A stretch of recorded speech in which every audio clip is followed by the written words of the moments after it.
विशेष सूचना पारादीप माछधरा बंदर तारीख 31 अगस्त 2025। एतद्वारा पारादीप माछधरा बंदर समस्त बोट मालिक डंगा मालिक और मत्स्यजीवी मान जन कि आसंता 3 और 4 तारीख पर्यंत भारतीय तटरक्षी बाहिनी द्वारा सागर समुद्र नामक सुरक्षा कवच परिचालन कर उक्त समय समुद्र मध्य यात्रा समस्त बोट और डंगा गुड़ी पड़ाचढ़ा जांच कर बोट मालिक मान अनुरोध कर निज निज बोट और डंगार रजिस्ट्रेशन नंबर और नाम को स्पष्ट भाव लिखु और कर्मचारी मैंने समुद्र को माछ धरने जा समय बोट और डंगार लाइसेंस और माछ धरा लाइसेंस प्रमाणपत्र संगे नहीं जातु निजर सामुद्रिक मत्स्यजीवी परिचय पत्र क्यूआर कोड आधार कार्ड संगे नहीं जातु बोट और Dangar life jacket life pipe और अग्नि निर्वापक यंत्र संगे रखु।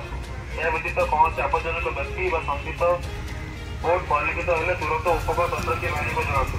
सुरक्षा दृष्टि यह सतर्क सूचना मत्स्य प्राणी संपद विकास विभाग ओडिशा सरकार तरफ जनहित जारी करा। धन्यवाद। मत्स्य प्राणी संपद विकास विभाग ओडिशा सरकार।